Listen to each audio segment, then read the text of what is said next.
बिस्मिल्लाहिर्रहमानिर्रहीम। अस्सलामुअलैकुम वरहमतुल्लाहि वबरकातुहू। अल शिफा होम्योपैथिक यूट्यूब चैनल की तरफ से आज मैदा की तकालीफ के बारे में हम मुख्तलिफ़ अद्वियात का ज़िक्र करेंगे। पहले हम देखते हैं कि मैदा ख़राब कैसे होता है, ताकि उसके लिए फिर सुनने वाले जो हैं वो एहतियात करें। मैदा में पहले तो ख़राबी इसकी होती है, या भूख ज़्यादा लगनी शुरू हो जाती है या भूख कम लगनी शुरू हो जाती है। पेट में हवा हो जाती है, मतली होती है, डकार आते हैं मुख्तलिफ़ किस्म के, खट्टे कौड़े, ज़बान पर मैल होती है, बदबूदार सांस होता है, सुबह के वक़्त कब्ज़ या असहाल, दिल का जलना, खाना खाने के बाद मैदा में दर्द या मैदा में बोझ, बेरामी भरा हो, उसके साथ सर का दर्द, दिल का धड़का, मुख्तलिफ़ अलामत होती। इसकी वजूहात क्या हैं? खाना, दो खानों के दरमियान थोड़ा वक्फा डालना, पहला हज़म नहीं होना, दूसरा खा लेना, बेकायदा खाना, कभी जल्दी खाना, कभी देर से खाना, शकील ग़िज़ा, नाकाबिले हज़म ग़िज़ा, ज़्यादा चर्बी फैट वाली खाना या ज़्यादा तुर्श खाना, उल्टी, जल्द खाने से भी मैदा ख़राब हो जाता है। अच्छी तरह ना चबाने से भी मैदा ख़राब हो जाता है। मैदा अच्छी तरह चबाएं खाना। सर्द ग़िज़ाओं का और गर्म ग़िज़ाओं का इनका इस्तेमाल जो है वो जल्द एक दूसरे के बाद करना। मसलन चाय पी ली है, चाय पी है, जिस्म गर्म हो गया, मैदा गर्म हो गया, बाद में ठंडा पानी जी, बर्फ़ पानी, शरबत आ गया जी। इस तरह तम्बाकू नोशी से और ज़्यादा चाय से भी मैदा ख़राब होता है। वर्जिश ना करने से भी मैदा नहीं सही रहता। दिमागी, जिस्मानी, जो ज़्यादा मेहनत करते हैं, रात तक ज़्यादा जागते हैं, गर्म सर्द हवा, ये सब घरेलू परेशानियों से भी बाज़ दफ़ा, यानी कि एक जान है और 100 अज़ाब है। मैदा आसानी से ख़राब नहीं होता। अगर ख़राब हो जाए तो ये आसानी से ठीक नहीं होता, क्योंकि अल्लाह ताला ने इसको बहुत मज़बूत बनाया है। तो इसकी रोज़मर्रा की दवाइयाँ हैं, ज़्यादातर काम करने वालों को, दिमागी काम करने वालों को, लेकिन वो जो वर्जिश नहीं करते, दिमागी काम करते हैं, बैठे रहते हैं, वर्जिश नहीं करते, मसालादार ग़िज़ाओं के शौकीन होते हैं, तम्बाकू, शराब, कबाब, मैदा की तकालीफ अमूमन ग़िज़ा खाने के घंटा बाद शुरू होती है। सुबह का वक़्त जो होती है,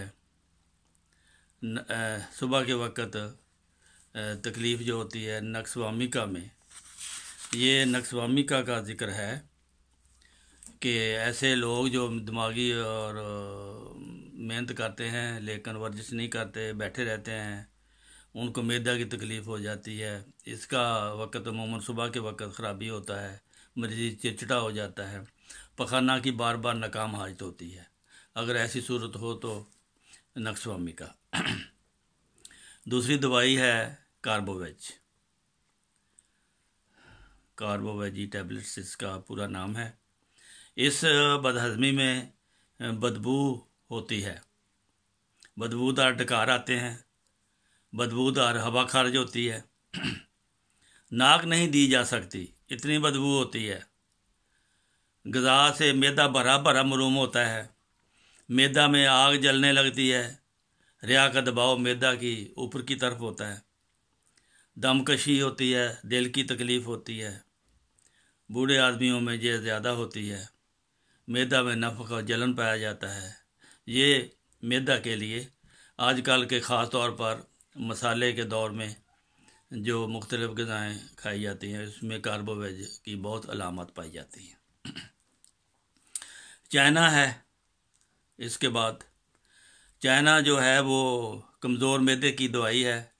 अगर किसी वजह से जिस्म कमज़ोर हो जाए फिर भी चाइना उसकी दवाई है। इसकी बदहज़मी में वो ही रिहा होती है, लेकिन कार्बोवेज की तरह एक फ़र्क है, कार्बोवेज में बदबू होती है, चाइना में बदबू नहीं होती। डकार आए, हवा खारिज हो, वो बदबू नहीं होती। तो गैर हजमशुदा पखाने आने शुरू हो जाते हैं, ये चाइना की अलामत है। और अगर बदबू आए तो फिर वो कार्बोवेज ही है। इसलिए मैं बार बार इसका नाम ले रहा हूँ, कार्बोवेज का। चाइना के मरीज़ बहुत कम मिलेंगे आपको, कार्बोवेज के मरीज़ बहुत मिलेंगे। तीसरी बड़ी री की दवा मैदा की है, लाइकोपोडियम। लाइकोपोडियम में हवा का ज़ोर जो है वो पेट के निचले हिस्से की तरफ होता है। ये पेट में, चाइना का तमाम पेट में होता है, लाइकोपोडियम का पेट के नीचे होता है, कार्बोवेज का पेट के ऊपर होता है। मरीज़ खूब भूख लगती है, लेकिन जब खाना खाने लगता है तो 2-4 लुकमों से कह देता है बस भाई अब गुंजाइश नहीं। तो वो जो हवा जो है वो मैदे को काबू कर लेती है। तो इस तरह से इसकी दवा एक और भी है, एनाकार्डियम जिसको कहते हैं। नक्सवामिका का जिक्र हो चुका है। ग़िज़ा खाने के 1 घंटा बाद इसकी तकलीफ़ होती है। लाइकोपोडियम ग़िज़ा खाते ही तौबा तौबा करने लगता है, भूख नहीं लगती। लाइकोपोडियम का मरीज़ मिठाइयों का भी शौकीन होता है।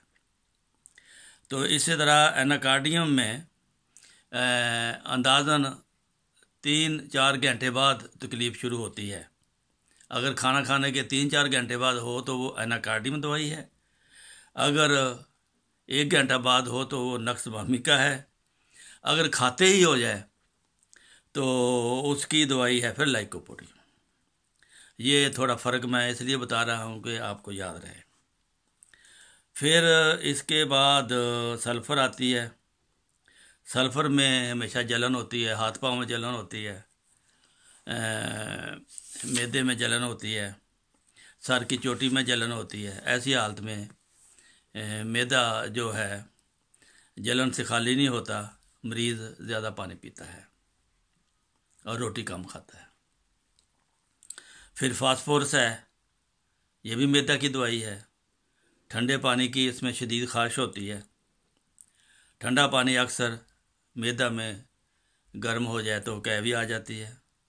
ये पुरानी बदहज़मी की दवाई है, मैदा में जलन होती है। आगे दवाई है नाइट्रम कार्ब 30। मीठे सोडे का जो इस्तेमाल ज़्यादा करते हैं या चूरन लेते हैं, निशातर वगैरह, इससे ये मैदा की ख़राबी हो जाती है और बदहज़मी पैदा होती है। तो वो ऐसे मरीज़ जो ज़्यादा चूर्ण वगैरह के तौर पर मीठा सोडा इस्तेमाल करें, वो नाइट्रम कार्ब के मरीज़ हो जाते हैं। तो आर्सेनिक मालूम भी इसकी दवाई है। इसमें मैदा की जलन होती है, बर्फ़ वाला पानी पीने से मैदा की खराबियाँ होती हैं, ज़ुबान इसकी सफ़ेद होती है। आगे अर्जेंटिनम नाइट्रिकम पेट में बहुत ज़्यादा रिहा होती है। इसका डकार दूसरों से नुमायाँ करता है, यानी बुलंद डकार आता है और बुलंद हवा खारिज होती है आवाज़ से, जो गिरदोनवा के लोगों को भी अपनी तरफ मुतवज्जो करती है।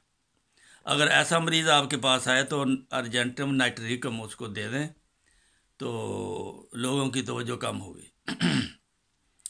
तो इसके लिए मीठी चीज़ों की ख्वाहिश होती है ऐसे मरीज़ को। इसको अक्सर साल भी शुरू हो जाते हैं। तो बुलंद डकार लेने वालों को के लिए या बुलंद आवाज़ से हवा खारिज करने वालों के लिए ये दवाई काम आती है। आगे दवाई एंटीमोनियम क्रूड। इसका ज़बान सफ़ेद मलाई की तरह होती है। अगर आप किसी वक्त डट कर खा जाएं और खाने के बाद खाई हुई ग़िज़ा का मुंह में जायका तरक्की करता जाए और इसके नतीजे में फिर उल्टी आ जाए, अगर ऐसी सूरत हो तो एंटीमोनियम क्रूड जो है ये दवाई आपको इस किस्म की बीमारियों से बचा लेगी। कालचीकम दवाई है, इसकी अलामत बड़ी मशहूर है। ये इंसान खुशबू खाने की खुशबू से ही उल्टी या क्या आ जाती है या मतली होती है, तो ऐसी सूरत में फिर कालचीकम, जिसको खाने की खुशबू से ही तबीयत ख़राब हो जाए। बाद दफ़ा गले में एक गोला सा फंस जाता है, वो समझता है बंदा ये हवा का गोला है, वो हिस्टेरियाई गोला होता है। मैदा मर्दों में भी हिस्टेरिया हो जाता है, औरतों में भी होता है। इसकी दवाई है फिर अग्नेशिया। मैदा में अगर खट्टी बू आए, मैदा से खटास, मुंह का जायका भी खट्टा, उसके पास बैठो तो वो खटास की बू आती है, पेशाब पखाने से खटास की बू आती है, तो उसकी दवाई है नेट्रम फास्फोरिकम।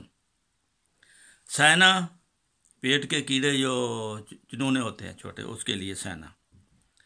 एसिड फास, चाइना और कलकेरिया फास, ये 3 दवाइयाँ ऐसी हैं जो लंबी बीमारियों के बाद लोग कमज़ोर हो जाते हैं। ये मैदा को तकवीत देती है, भूख के लिए भी ये दवाएं आती हैं। सादा अगर मतली या कह हो तो एपिकाक से काम बन जाता है। पुरानी बदहज़मी हो तो वो सल्फ़र देनी पड़ती है। तो ये मैदा के लिए मशहूर अद्वियात मैंने बता दी हैं। तो इनको बार बार अगर सुनेंगे और हर दवाई पर गौर करेंगे तो आप भी मैदे के डॉक्टर बन जाएंगे। अल्लाह ताला सब मरीज़ों को शिफाए कामिल अता फरमाए। अस्सलामु अलैकुम व रहमतुल्लाहि व बरकातुहू।